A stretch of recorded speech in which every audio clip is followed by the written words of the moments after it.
I was out shoveling. Yeah. Mhm. I couldn't shovel. It snowed so late. Yeah. My husband isn't shoveling yet, so he's he's off duty. So I've gotta. Like he should shovel before the winds pick up. It's supposed No, to 'cause be very of his- windy and cold. Because of his belly, because of his incision. It's up to me now. Yeah. Oh no, yeah, definitely. Yeah. Yeah. So, We had a couple guys come by the house last night and they said, hey, we'll do your front and your driveway for $30. And I'm like, here's the money, go for it, guys. Yeah. And I kind of Go for appreciate it. that when, Yeah. I appreciate that when people are willing to do that to, make a little money. yeah, yeah, it so- could be an opportunity. And that's what I think it was, because they looked like, a couple people that were just kind of out doing that to make some cash, which I'm all for that. And it helped me because I didn't want to go out. Love win-win For sure. situations. For sure. Yeah. Okay, what time is it?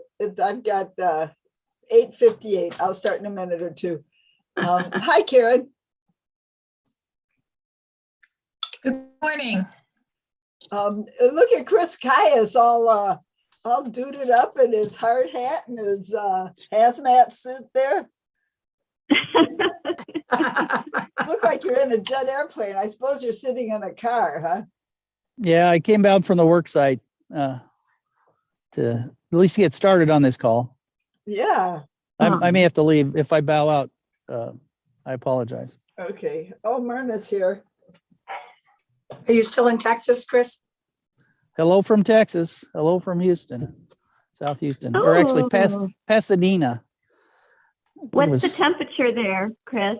Well, it was 39 this morning. It was chilly. Holy- I think the real feel was 32, but it's warming up pretty fast. It's supposed to get to 50 something. Oh, that's nice. Good. Yeah, these guys down here think that it's way cold. Yeah, I bet. When my mom and dad lived in San Antonio, she said people would come down there for like spring break or Christmas and in sweatshirts, and they all have to go buy coats. Yeah. Because they wouldn't realize that Wow. was pretty cold. It can get chilly.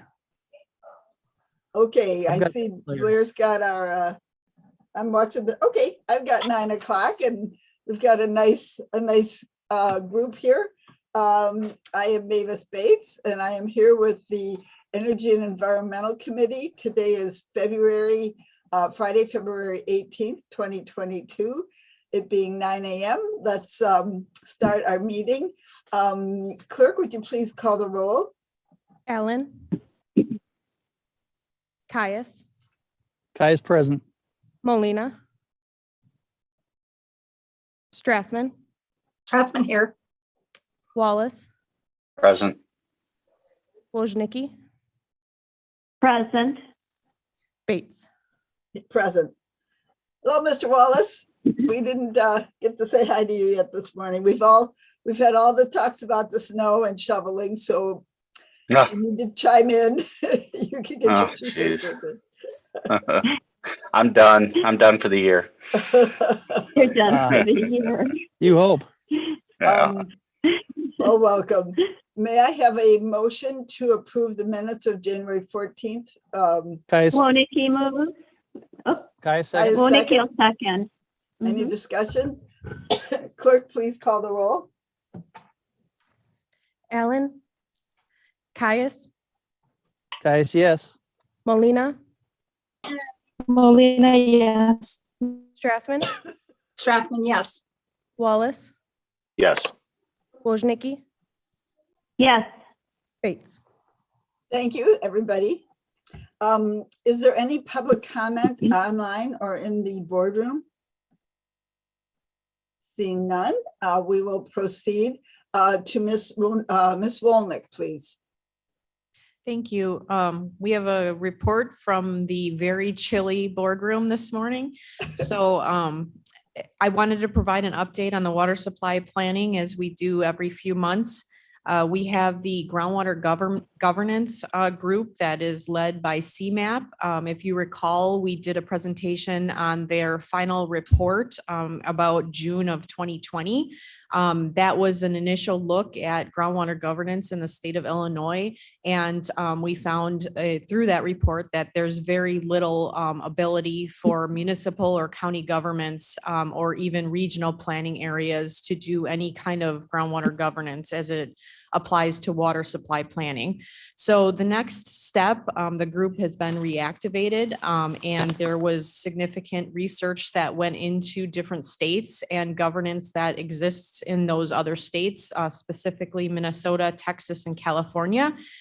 We looked at those models for all three states and reviewed it with our report and noted the items that were active in those states. So the next step will then be, as we prioritized as a group, what the goals of our groundwater governance here in Illinois would be. We will be meeting again once we start looking in more detail as to the entities that would start looking at attaining those goals and who would be responsible for what. So it's a really basic framework at this point in time that's evolving, and it's exciting to see that group active again. The next item we have in our report is the Campton Township well construction modifications. We did a draft of a change to the county code, the well and septic section, and we reviewed that with the Village of Lily Lake, the Village of Campton Hills, Campton Township, and Illinois State Water Survey. We received their comments and incorporated their comments into draft code revisions. We sent that then to our health department. And as we understand, the health department also has some code revisions to that section that they will be bringing before the health committee as well as county board in the early spring here. And so our revisions will be incorporated with those overall changes. Any changes to that section of our code need to go through the IDPH for review and approval before they come to the county board. So we'll be looking forward to seeing that in spring. The last item we have is the Metro West Council of Government had a great meeting in January, and they had many of the presenters that we typically have at our Northwest Water Planning Alliance meetings. So it was great to get that information in front of all the municipal representatives there. And as we look forward to working on the sustainable water supply for Kane County, it's really important that our municipalities are involved in that. So that is a great primer for them. And they did send out all the PowerPoints to the participants. So that is a good basis for them to start being involved in this overall water supply planning for the county. So that is my report for water supply planning for February. If there's any questions, I can answer those. Any questions? Yeah. I have a question. The sustainability plan for water sustainability, this is related to the ARP money. Is that part of the ARP request that you made, that we have made from water? That is correct. Okay, so I want to emphasize to the committee that some of these plans will not happen unless we get ARP money for water planning. So keep an eye on that ARP money for the water plan. Okay. Did you have something else, Ms. Wolnick? Yes, the 2-year planning Okay, yep. document, Yep. if you'd like me to move on to that. Yes, I think so. Great, thank you. As an update, we presented the 2-year plan for the E&E committee last January. The committee reviewed it. We made some modifications and updates. The chairwoman had asked that each committee do an update to their 2-year plan in February of this year. So we've worked with the Chairwoman Bates, as well as our various entities that are involved with this committee to update the plan. Because it was the first year we had done a 2-year plan, it was fairly basic. So we've added quite a bit of detail into the plan. So as a quick review, I will go through the first sections and I'll turn it over to Ivy and Claire to go through their sections. So under item number 1, we again kind of address the long-term and short-term finance and funding needs for the recycling and sustainability programs. I won't go into detail there. Section 2, we specifically address the outreach to other committees. We do have a lot of crossover in the work that we do with other committees here at the county. And so we wanted to make sure we documented and noted where those items were falling under other committees here at the county. Under environmental, which is section 3, we're specifically looking to continue our review of the reports for Settlers Hill. We do a lot of work with our watershed groups, including providing them technical and engineering assistance, as well as assistance with grant funding. So we will continue to do that. We're also in support of the removal of the Fox River dams. That resolution went through last year, if you recall. And our staff continues to report the committee on the changes to any dams and water quality analysis that are being done for those dams to keep abreast of the situation. As I just kind of reviewed, the water supply planning falls under E&E as well. We have several grant requests through the ARPA committee for doing long-term water supply planning, as well as water quality testing in our shallow wells.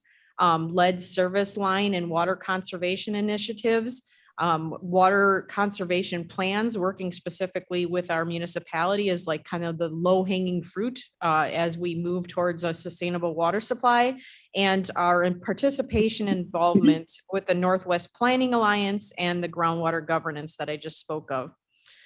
We also do the water quality and NPDES permit updates. There's a yearly report that's required with that, as well as educational requirements that our township road districts and our municipalities rely on us for when they're doing their reporting. We're also doing a significant effort with the countywide drainage mapping. This includes GIS layers that will help inform folks as to the drainage patterns. This can also be used for water quality aspects, impacts to wetlands and floodplains, as well as potential developments through our county. And the last item I will review is the sensible salting efforts. That does fall under NPDES as well as part of our water quality efforts. And we continue to be involved in the sensible salting group through NWPA that's working on the requirements for licensing salt applicators, as well as the liability issues associated with salting. I will turn it over to Ivy then. Oh, sorry, Claire. That's okay. I'm next. Claire, got it. So I'm pretty lucky coming in new here that my predecessor had just completed an update to the county solid waste plan, the 5-year plan. So our 2-year goals are very closely related to that plan, kind of the beginning things in here. I don't think any are too brand new. The ones I would point out are so kind of exploring and continuing to adapt our recycling center locations and hours to fit the amount of traffic. I mean, that is very critical for keeping those centers going without significant cost to the county. And we've had some issues here and there, but we're hoping to work through them and certainly keep those centers vibrant and in use. Public information, I'm excited about creating some more video content for public awareness. I think it's a really highly used and effective way to get short messages across, and more efficient than doing the same presentation over and over and over. And again, if you can get folks watching on YouTube or something like that. Couple other ones, I'll go down to the new stuff. I think we are going to be looking more towards grants to fund some of our work. And one I think will be interesting to work on is to use the data we collect, because we collect just a ton of data on what is being disposed of as trash, what's going to the landfill, and what is being diverted either as recycling or for reuse in some way.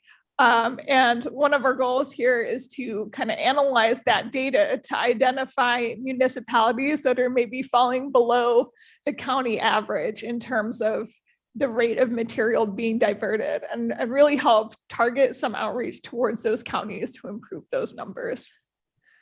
So, happy to take any questions.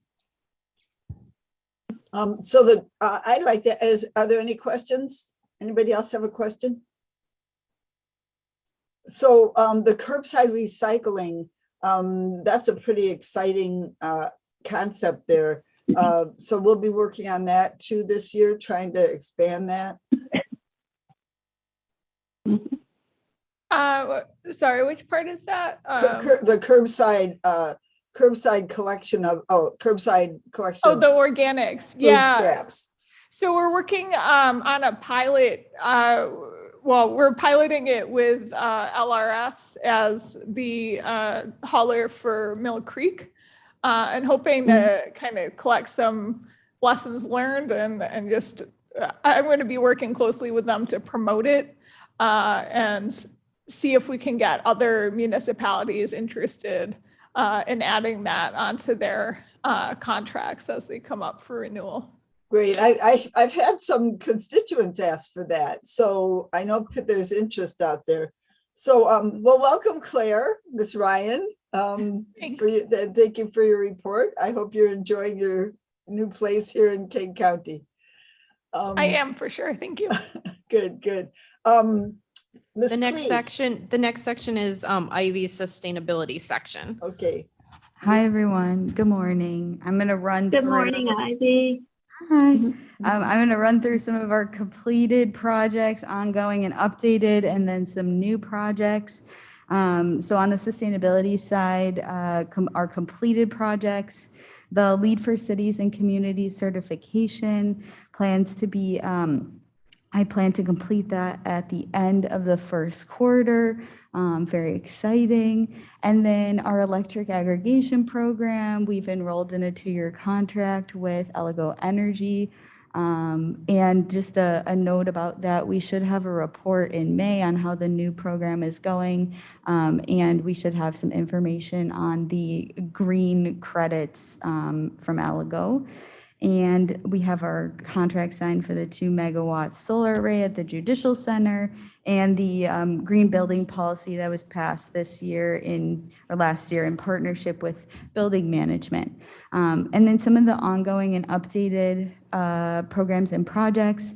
So networking in social media, reaching out to local sustainability groups and contacts, and kind of building our network to be able to communicate with the public, engaging a new public information officer to help us with social media presences and creating social media content, again, to do that educational aspect. Energy audit. So just this past week on Wednesday, I did complete an energy audit walkthrough with our building management staff, Claire, and a ComEd representative. So ComEd reached out to us and said that we would be eligible for a free energy efficiency audit through their programming. And we should have that report. We did a walkthrough of our jail and judicial center and the courthouse building. And so we should have that report available in April. And we're also working with building management in trying to look into Energy Star and see where we can implement the green building policy more so. Sustainability plan update. So we're looking to incorporate the sustainability plan update with a new climate action plan. We've created a climate action plan working group with some of our staff and local Chicago region climate action plan folks who are leading in that field. So we've created a working group, and we're having those conversations right now and figuring out how we can apply the Metropolitan Mayor's Caucus's climate action plan framework to our own specific sustainability plan, and then how we can also work with our municipalities to produce a framework that they can also implement on the local level. And the King County 2040 Energy Plan, continuing ongoing implementation, the Fabulous Fox Water Trail. Karen, if you want to jump in and give any updates on that, feel free. Sure. We're continuing to move forward with the application for the Fabulous Fox Water Trail, which is due November 1st. And also working on other issues in terms of brochures and marketing for this coming paddling season. And I'll be providing updates later on in the year. Karen and I had a very serious discussion about porta potties. As a kayaker, I vote for porta potties. Thank you, Karen. And also moving on to some more ongoing projects and programs, working with regional organizations, continuing to work with our local nonprofit organizations, and continuing the relationships with regional organizations and in working groups about composting, circular economy, water issues, and nutrient strategy. Anything that goes beyond our local perspective, and also partnering with Fox Valley Sustainability Network to promote our E&E committee goals, Chicagoland Solar. So this coming year, I have a meeting today to discuss the group buy for the Midwest Renewable Energy Association. They're going to host another group buy program. We're going to work with the Citizens Utility Board to get out that information to our residents. So that's also exciting. There'll be opportunities for solar infrastructure to be built on residents' homes. And Chicago Region Trees Initiative, we're planning to work with the organization on a tree planting grant for our solar project to plant trees. New projects, continuing to look for grants, for funding opportunities. We're currently looking into a Green Region grant for pollinator plantings for the solar project. Environmental justice, working with our Office of Community Reinvestment staff to promote solar for all, green building and healthy neighborhoods, as well as there's an EV for all program. Partnering with Chicago Wilderness and other organizations to get the information out to the folks who can take advantage of those programs. Looking at the new Seizure bill and determining how to implement the funding that's going to be available as a result of that bill in King County, using any financial incentives or rebates that might be available to us. Looking for solar for all projects that we can implement or encourage our residents to implement, and seeking any rebates for EV chargers for the opportunity to be able to build infrastructure and also communicate to our residents what incentives might be available to them. Again, not that it's not new, but the Countdown to Earth Day program, I think, is something that we've done in the past. So we're going to continue that, making connections to more of our municipal sustainability and environmental staff, just so we can create a closer relationship and be able to pass along information easily, and continuing collaborative work with them, and pursuing funding through Seizure for a paid internship program in sustainability. And I believe that wraps up the list of sustainability programs. Are there any questions? Anything you want to add, Mavis? Well, I was going to add something in my chairman's comments, but I could add it right now. And that's that we're going to be looking very closely at Seizure money. So I like to do math in my head, and there's going to be $9.5 billion coming out of the Seizure fund. And that means that Kane County is 4% of Illinois. And so that means, with my math in my head, that we are paying in maybe $400 million from Kane County. So I want Kane County to receive back out as close to $400 million as we can. So you can be thinking, Mavis, you're crazy. And that may be slightly true, because the money that goes to the nuclear bailout and things like that, we won't see. But that means somewhere approaching $400 million. If it's half of that or a quarter of that, I'd like to see Kane County receive that money. So I'm going to be working hard with Ivy and the rest of our staff to come up with as many ways as we can to make sure that money comes back to Kane County. Woohoo, that's, even if I'm off by 10, you know, okay, so $40 million, let's go get it. That's like Arnie Schrammel said, the groups that do the work and are either shovel ready or paperwork ready for these Seizure projects are going to get a lot of money, and we want to be first in line. So that's my pep talk for my committee here. And if you'd like to help me do this or get involved or, you know, have any other questions, let me know or let Ivy know. But we really want to take advantage of this opportunity once in a lifetime. Sounds like a TV commercial. Madam Chairman, this is Alan. Yes, ma'am. I'd like to just say that was a fine commercial for our having a lobbyist voice in Springfield to help us with that. I think 400 million is a perfectly valid goal. And I just, can I give you an anecdote about porta potties? Sure. I think we all have an anecdote about porta potties, but go ahead. A whole bunch of us used the Forest Preserve free run dog park at Redgate and 31, if you can picture where that is. That was throwaway land for the Forest Preserve. It's right along the river, but there weren't any plans. And so that turned into a dog park where you could use that parking lot and take your doggie. And it was about 40 acres, and your doggie could be free, and they could play and go down to the river and get a drink and jump in and have a good time. So it made sense to lobby for porta potty at that dog park as it became more and more used.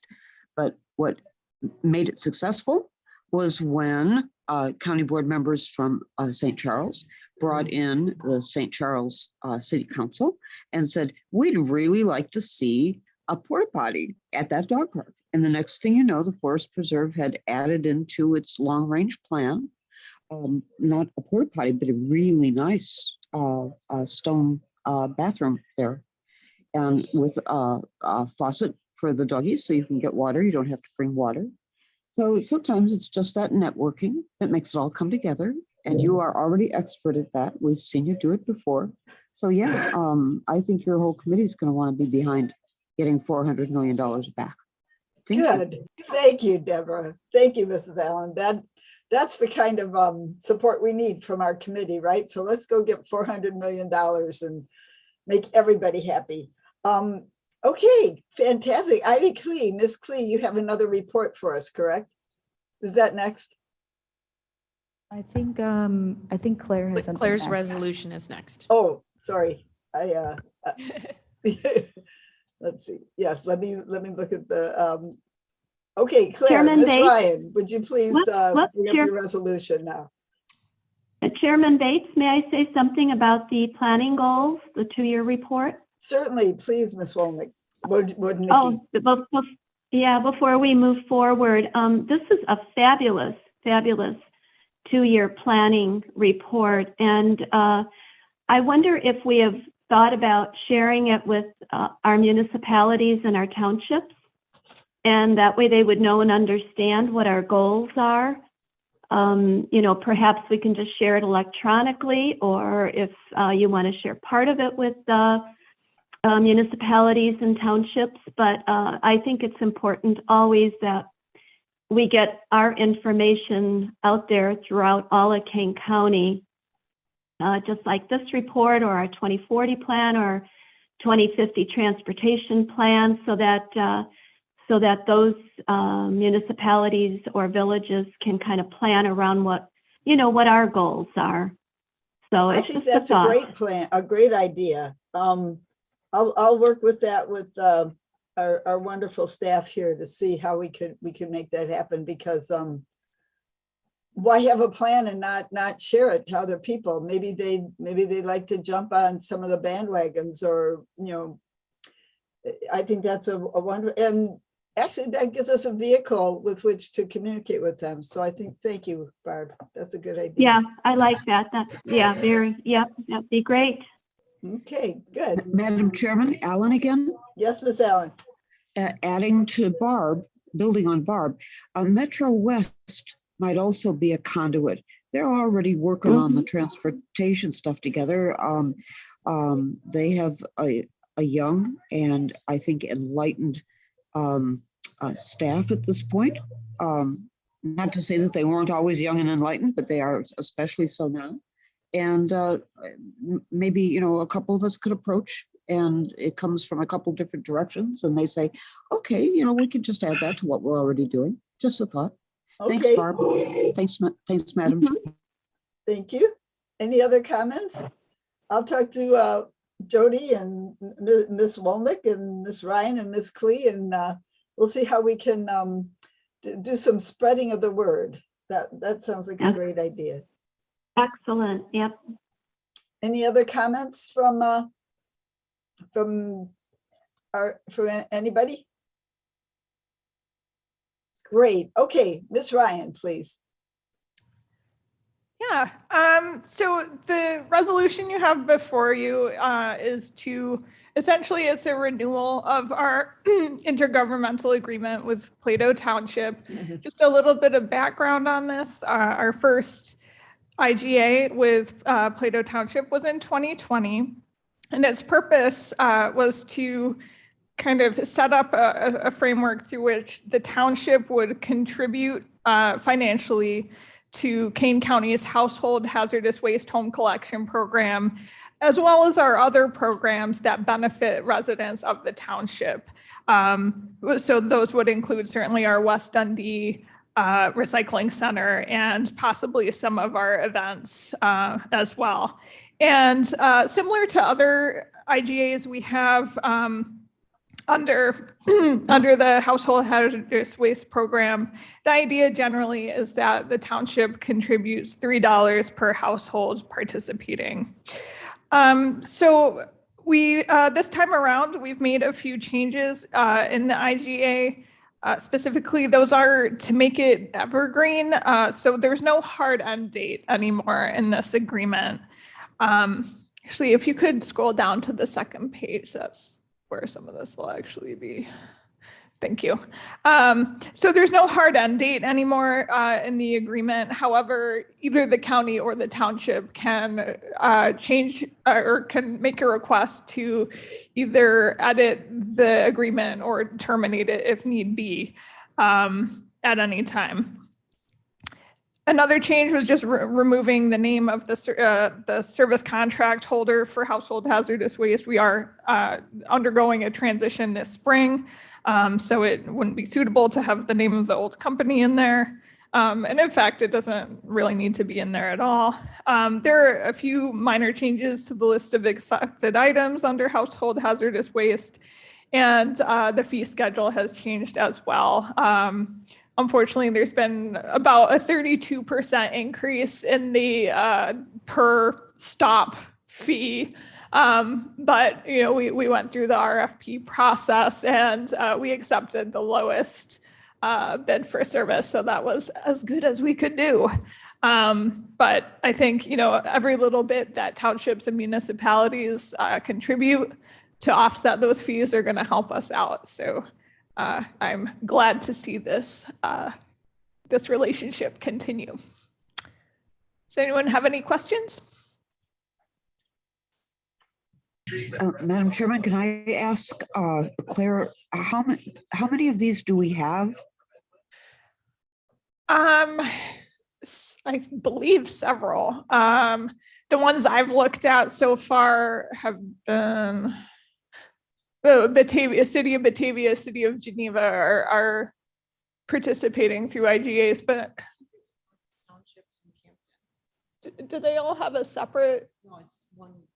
Okay, and then there's one agreement to cover the six northern townships. Madam Chair, I'd move to move this resolution. Thank you very Caius? much. Mr. Caius. Caius moves. Allen seconds. Ms. Allen seconds. Do we need any more discussion? Clerk, please call the roll.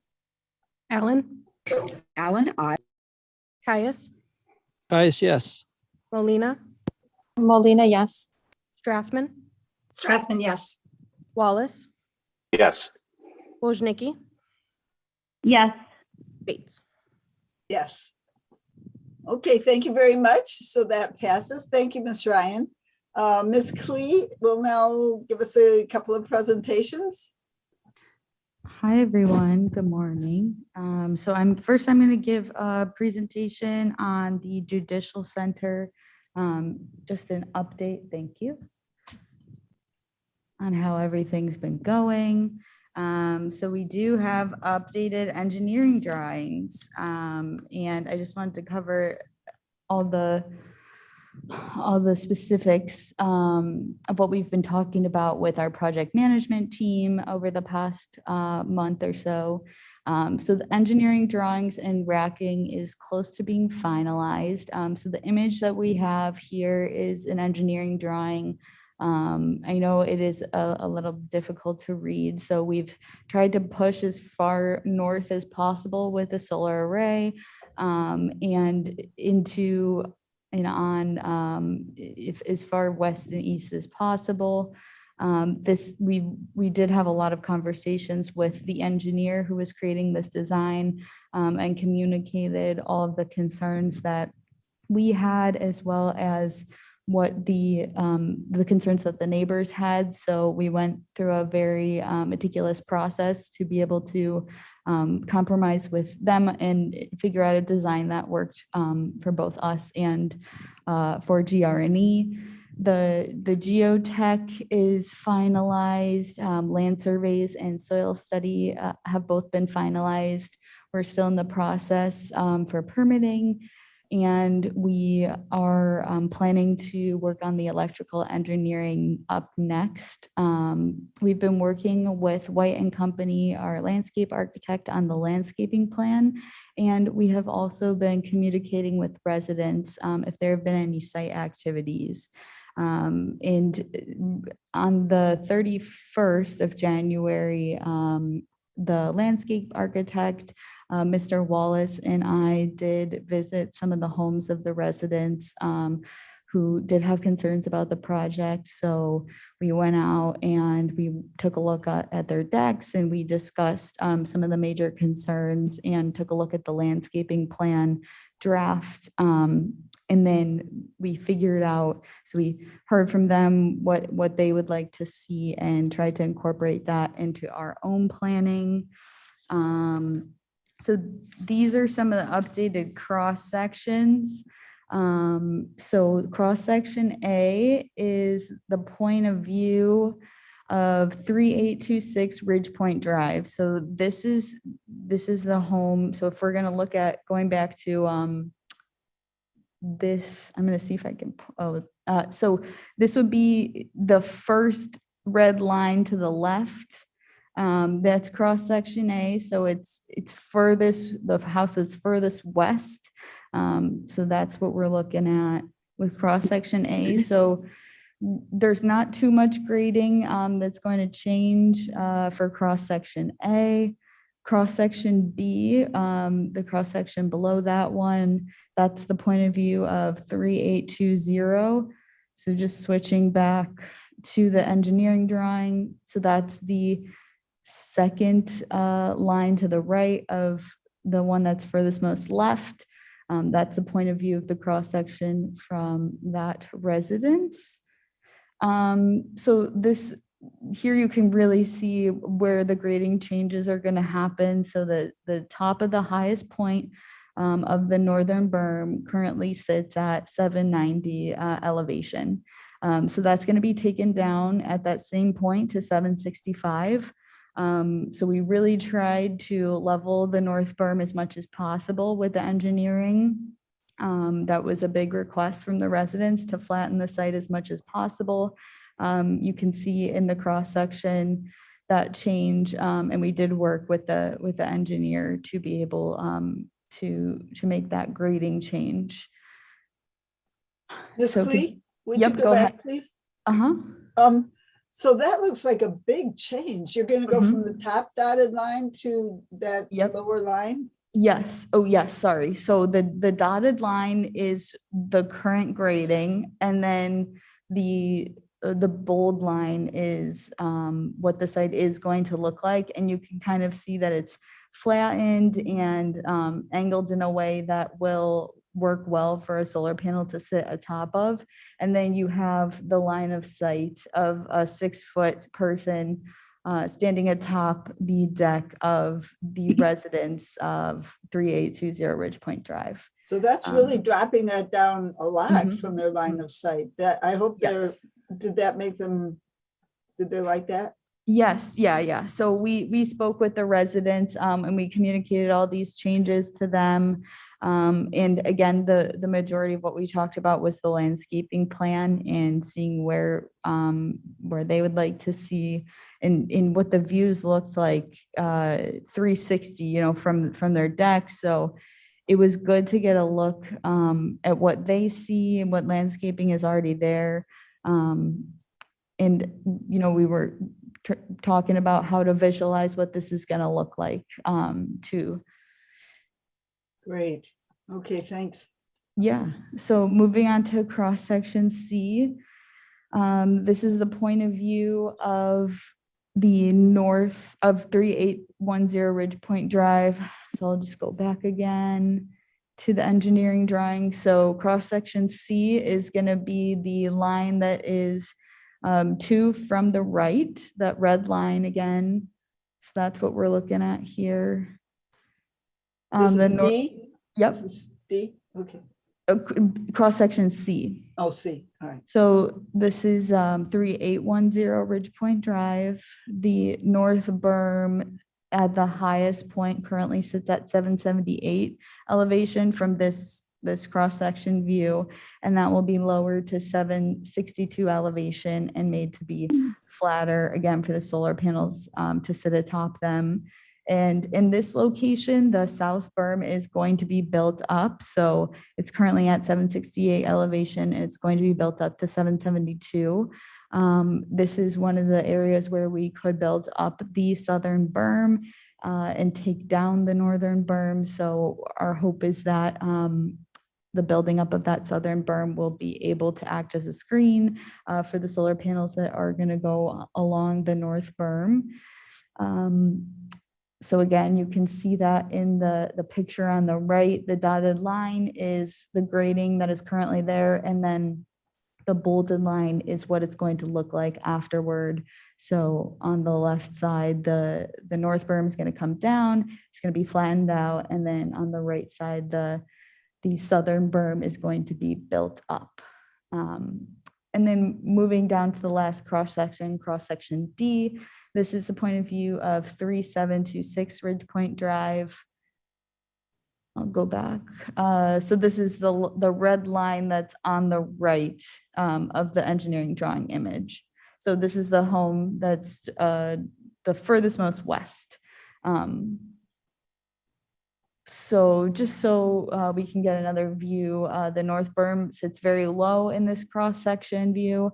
We will create a surface to be able to put the solar panels atop, and the southern berm will be built up slightly. It currently sits at 764 elevation and it will be built up to 768.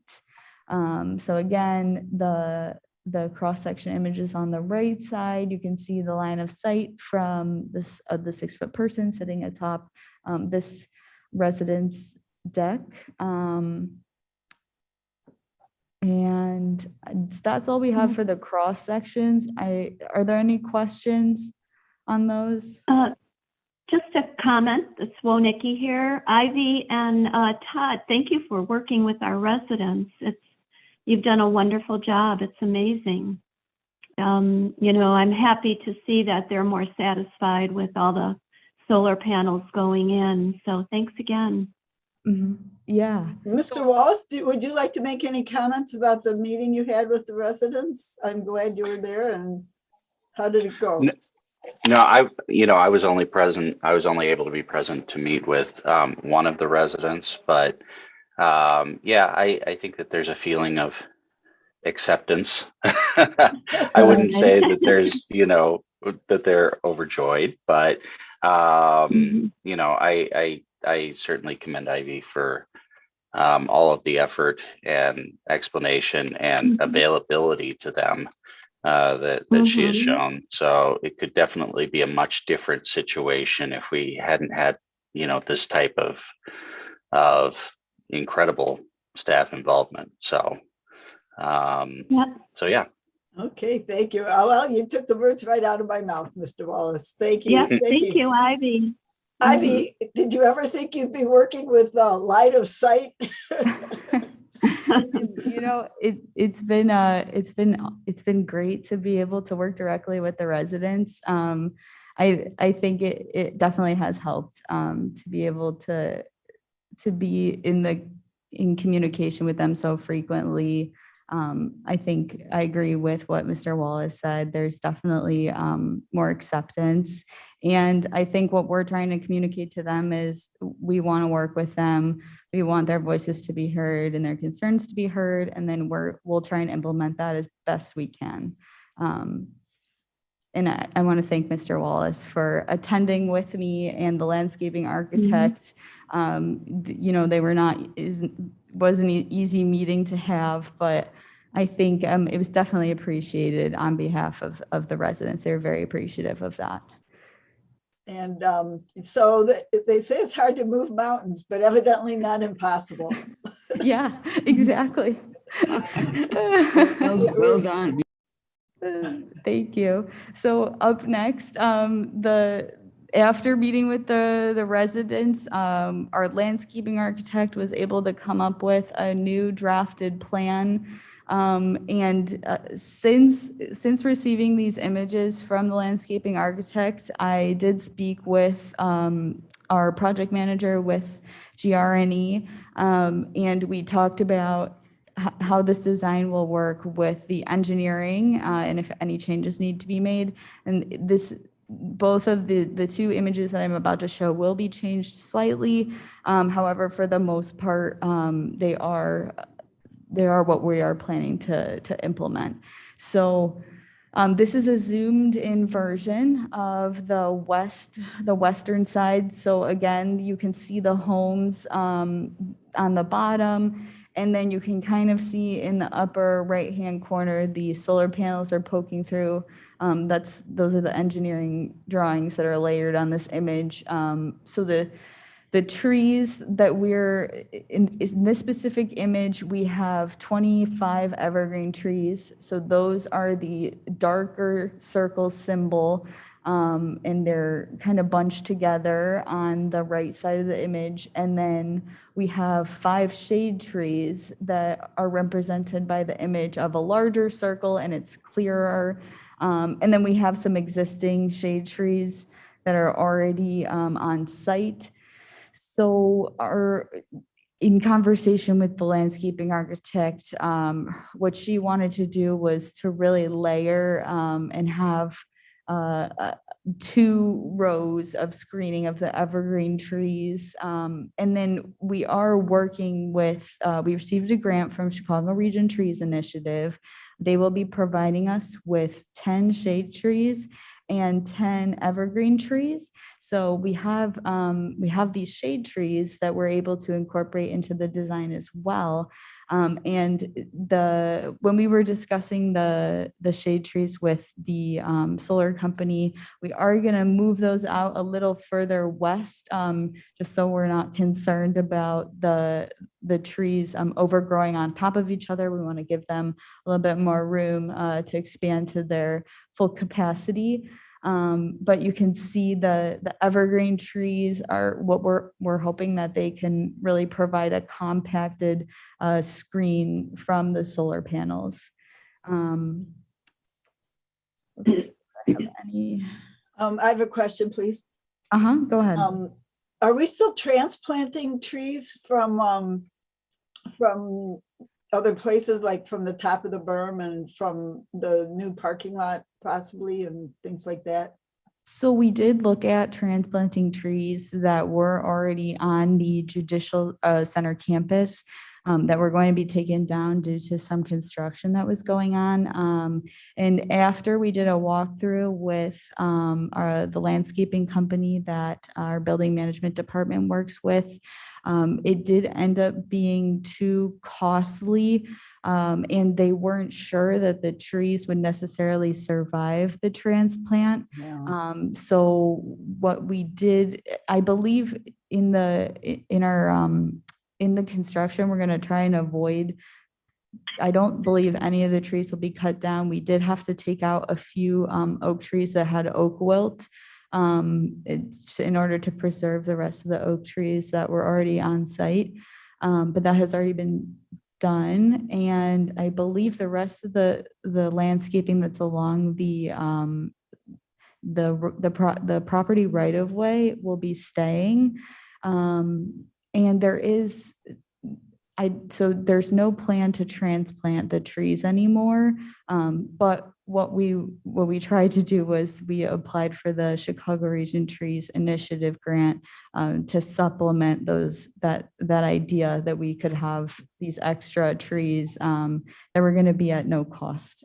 So the grant actually is going to end up working in our favor because there's no cost to us to receive all of those. And it's going to make, it's adding a partner to this project, which is really nice. And it'll add some education and community involvement with this project as well. That sounds good to me. Transplanting those big trees just didn't sound sensible. Mm-hmm. I mean, maybe it could be done, but it sounded like, could that tree really survive? So I'm glad we're just going to let them stay put. Okay, thanks. Any other questions at the moment? I have one more slide. So this is just the second half of the landscaping plan. Okay. So this is the western side, and you can see the homes on the bottom. And so in this image, we have 40 evergreen trees and 5 shade trees. Again, you can see the evergreen trees we're trying to create a stacked layer of them to be able to provide the best screening. So in total, I believe originally what we talked about was, so we had 40, 25, and then 10. So I think that's be 75 trees total. After reviewing this image, the shade trees that we have, the furthermost west, we're planning to bring those down toward Brisher Road. And then that will most likely end up taking out a few of the evergreen. I think those are east. Oh, east, excuse me, you're right. Sorry, my apologies. So the 5 shade trees that are furthest most east will be brought down toward Brisher Road so that, again, they're not too close together and they have potential to grow. And there's not going to be any interference with the shade covering the solar panels. And on the east side, we also want to make sure we're far enough away from the night court gas line. And what we did talk about with the residents is being able to plant the trees 6 to 7 feet from the highest point of the southern berm. So we're going to be able to plant the trees on a little bit of an incline already, just so we're getting the maximum height possible. Again, the landscape architect did want to reiterate that when these trees are planted, they're not going to be fully grown to their largest potential. So, but again, a few years down the line, this project is a 25-year lease. In a few years' time, there will be growth and it will look more aesthetic. So I think with that, if there are Are there any more questions? I have one more slide, just a budget slide. I think about- this is going to be one of the most beautiful roads in King County. It's going to be, these Yeah. trees are going to be so beautiful. And I just have to say again how impressed I am with our staff, in case anybody hasn't figured out how much I just love all you Chairman guys. Bates, Yes. I just want to say, I want to echo what you're saying. And I also want to say that the fact that they even checked out the possibility of moving the trees is an indicator to me of how extensive they explored all the options available for this project, and to make the residents accept what was going on. I just think the staff has just done an absolutely outstanding job from start to finish with this. And it's so Agreed. much fun. Any other comments? Okay, let's go on to budgetary issues. So then just quickly giving a summary of how much this is going to cost. So we have the white budget on the right side. We did discuss coming in at a budget of around $40,000 for the landscaping. You can see it's broken out in terms of contracting and general requirements, the plants themselves, and then other project costs. The trees, that estimate of $750 a tree is, I believe, what the average commercial rate is right now, according to White and Company. So that could change a little bit, and we're hoping that that'll come in on the lower end in our favor.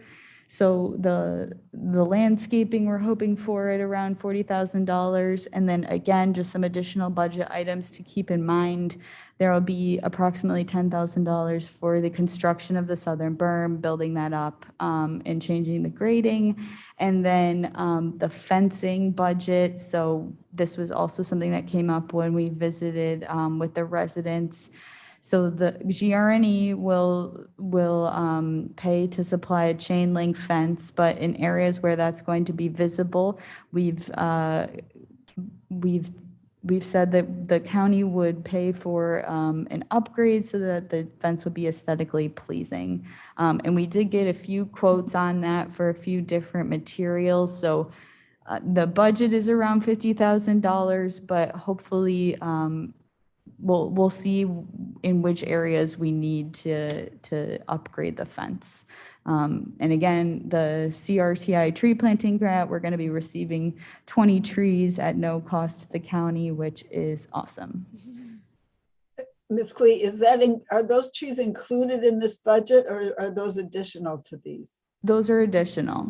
So the trees that White and Company built in, I believe they have 70, or is that what the quantity is?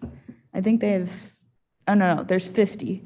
So there's 50 trees that are built into the White and Company budget, and then the 20 additional ones from the grant. Are the 20 additional ones in that drawing that we just saw? Are they Yes. already in the drawings? Yes. Okay, beautiful. Beautiful Yeah. job. Yeah. Questions or comments? Just good work, Ivy. And it's very informative and complete, and you've done a great job. Thank you. And I know next up is Karen Miller. Good morning.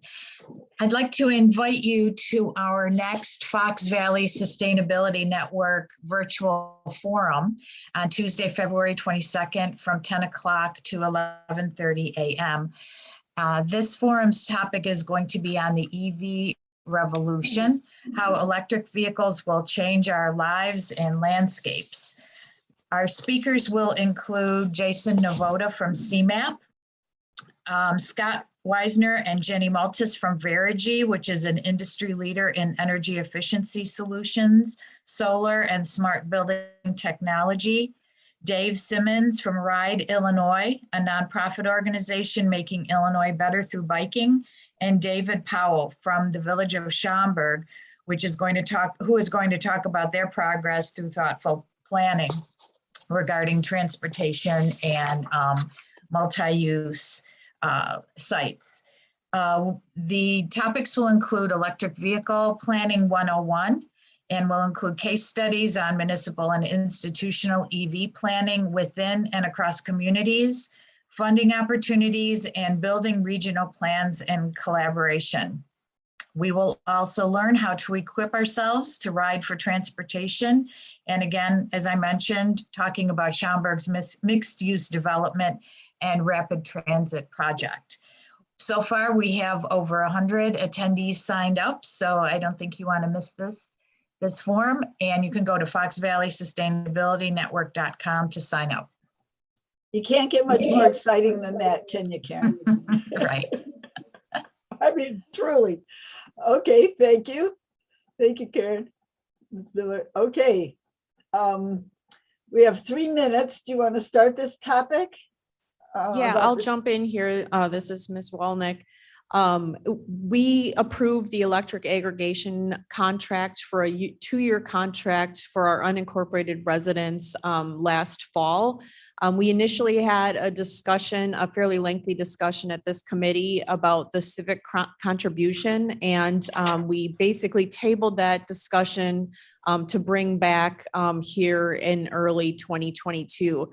So I just want to today, because we are running out of time, give the committee again those numbers, and we can bring this back in March for further discussion.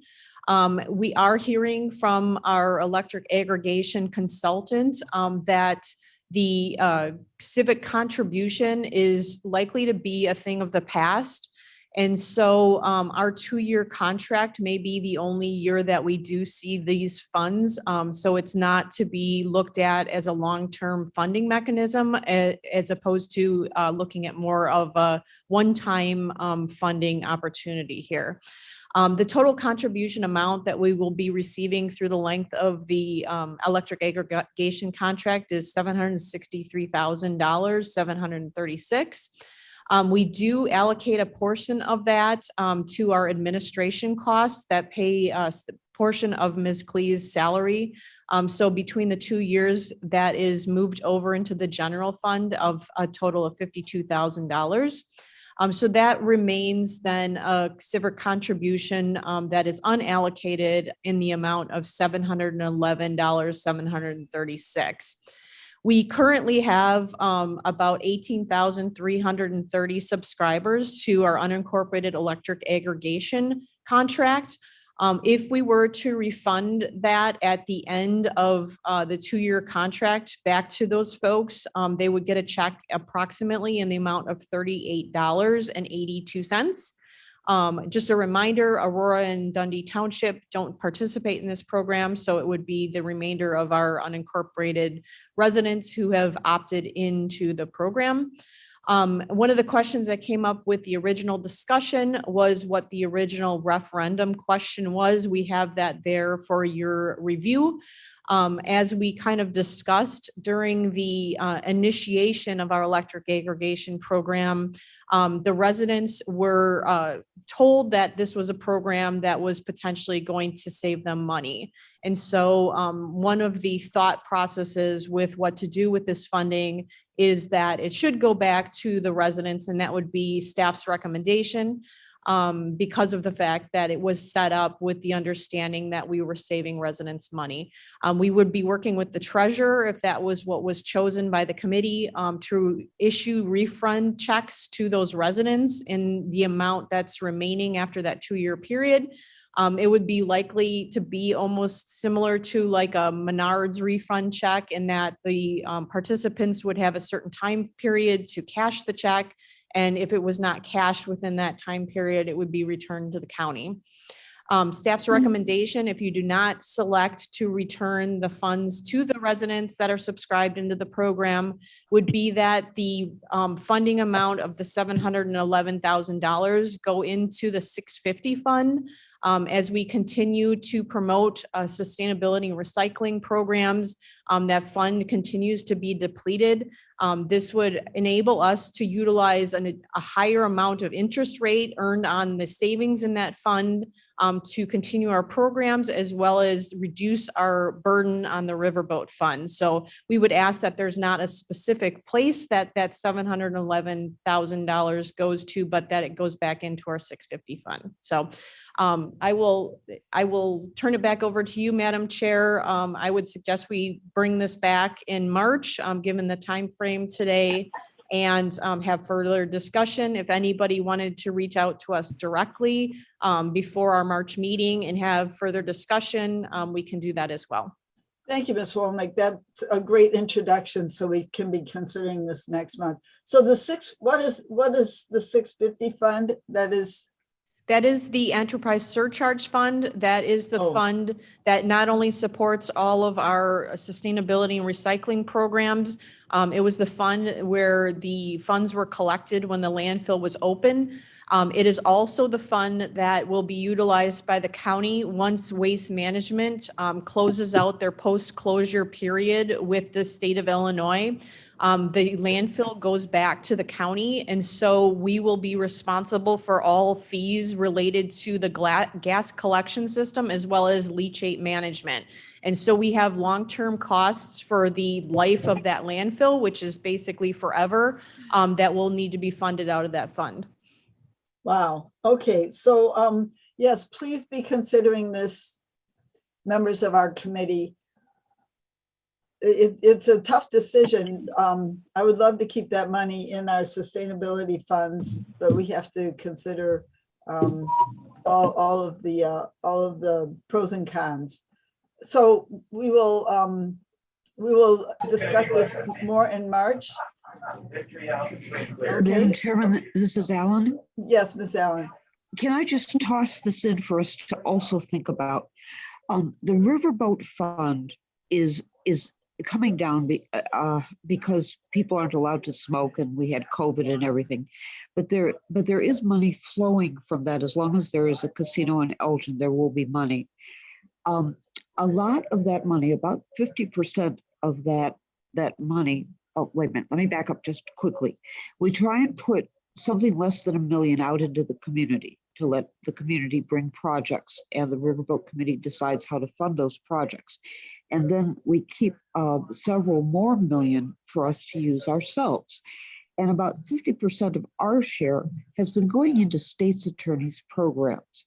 The reason for that was that the casino would bring gambling. Gambling might cause addiction. The county should have a fund of money to help deal with gambling addiction problems. But over the years, that money has been usurped into state's attorneys' programs. And I think that what a lot of us would like to see is to have the riverboat money go into programs that are environmentally oriented, including funding all the stuff that we do. And the state's attorneys' programs are entirely valid. So what we need to do is build those into our general fund budget and fund them. For one thing, there's no reason for the state's attorney to be dependent on funds that are going up and down, mostly down. If they have valid programs, we need to fund them. And the riverboat money is supposed to go to environmental causes. And so there are none more important than our own department and its needs and what it sees for the benefit of the county. I just want to toss it in so we can think about it. Is that okay? Yes, yes. Thank you very much for your insight and your institutional knowledge and memory. Okay, do we have any more issues then? Blair, would you put the agenda back up so I can make sure I didn't miss anything? Okay, great. Civic contribution, any new business? Okay, so my chair's comments, I sort of made those already. I want to make sure that Kane County gets our fair share of the Seizure funds, and that's going to be one of my but when I'm going to be on my high horse on that for a while, but let's bring that money back. Do I need a motion to put reports on file? Alan moves. No, We can also, sure. Strathman second. Strathman seconds. Thank you. Clerk, please call the roll. Allen, Alan, aye. Caius, Molina, Molina, yes. Strathman, Strathman, yes. Wallace, Yes. Woznicki, Yes. Bates. Bates, yes. Thank you very much. We don't need an executive session. And unless there's any other comments, I would ask for a motion to adjourn. Wojnicki moves. Wojnicki moves and Strathman second. Strathman seconds. All in favor? Can we just do voice vote? Aye. Aye. Aye. Aye. Okay, thank you, everybody. Great.